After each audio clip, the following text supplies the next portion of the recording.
Qui n'a jamais vu Mad Max? Je parle pas évidemment de Fury Road, mais je parle du vieux là des années 70, du vieux Mad Max avec Mel Gibson, encore jeune Mel Gibson. Effectivement, alors j'étais retombé sur cette vieille affiche et toujours dans la même série des visual updates, je me suis dit qu'il serait intéressant quand même de reprendre ces affiches où ils aimaient bien beaucoup dessiner, c'était des dessins, beaucoup de dessins à l'époque là.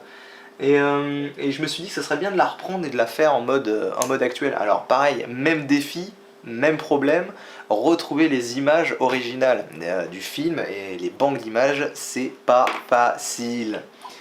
Et finalement, j'ai plutôt bien réussi, alors vous allez voir ça en mode accéléré, mais j'ai vraiment réussi à retrouver quand même l'ensemble des images, donc le Mel Gibson qui marche sur la route, j'ai réussi à faire un truc plutôt, on va dire, assez simple, mais qui claque assez bien.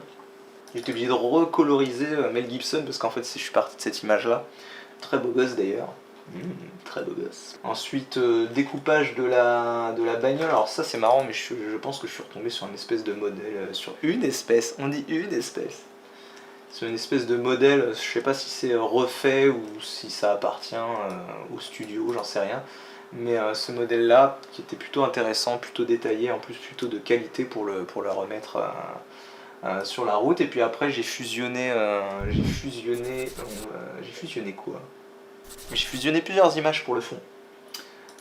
Des vautours pour le ciel, très important. J'ai fusionné cette route là qui n'a absolument rien à voir avec le rendu final. J'ai utilisé ça pour le fond, rien à voir. Et en gros sur mon Insta de toute façon, pensez à vous abonner là en bas, là, ça mange pas de pain. En fait j'ai utilisé vraiment toutes ces images là, une photo je vous les mets en même temps en intégration sur la vidéo. Je vous ai mis vraiment le ciel que j'ai utilisé avec la petite barque, le truc qui a rien à voir. La route qui me semblait être la mieux pour ça, avec l'angle de vue et tout, même si on peut varier un petit peu les angles de vue, cette route me semblait vraiment intéressante. Le côté désert avec les vautours, ça fait bien, ouais, ça fait vachement bien. Et puis bah, Mel Gibson, la voiture, et puis le vieux logo évidemment, et puis après on se fait bien chier avec la police Universal en bas là pour faire genre le directeur et tout ça. Voilà, ça m'a pris pas beaucoup de temps honnêtement, hein. Celle-ci c'est un visual update assez rapide, ça m'a pris moins de temps que Star Wars pour l'instant, mais le résultat claque plutôt bien. Donc voilà, en mode rapide c'est parti.